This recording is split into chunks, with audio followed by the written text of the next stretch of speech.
দেখো ভাইয়া, তোমাদের এসএসসি পরীক্ষার জন্য আরেকটা সমস্যা সমাধান নিয়ে আসছি।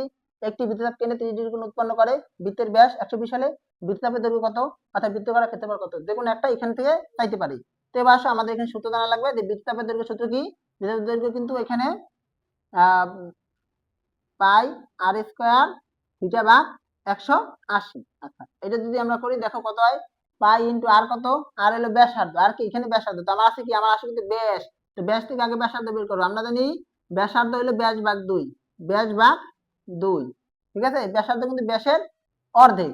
তো এবার আসো, আমরা যে মানটা পেয়ে দিলাম কত, এখানে 60 × 120, 60। তাহলে এখানে আমরা 60 এর হোল স্কোয়ার দেবা ইন্টু থিটা, থিটা কত এখানে 30 ডিগ্রি, ঠিক আছে? ভাগ হবে কত এখানে 180। তো এখানে শূন্য শূন্য কাটো, 3 × 3 = 318, উপরে গুণ করো। দেখো পাই গুণ উপরে কত হয়, এখানে 6 এর 60 হোল স্কয়ার নাকি? তাহলে আমরা 60 × 60 দেই, হ্যাঁ?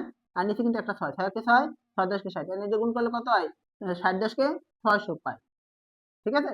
এই তোমার এটার অ্যান্সার। এবার সে বৃত্তকালার ক্ষেত্রফল কিভাবে বের করবা, দেখো বৃত্তকালার ক্ষেত্রফল কিন্তু পাই আর স্কয়ার থিটা ভাগ এখানে কিন্তু 360, কত হবে এখানে 360। দেখো একই একই প্রশ্ন, কিন্তু মানে প্রশ্ন ভিন্ন কিন্তু মান একই আছে, ঠিক আছে?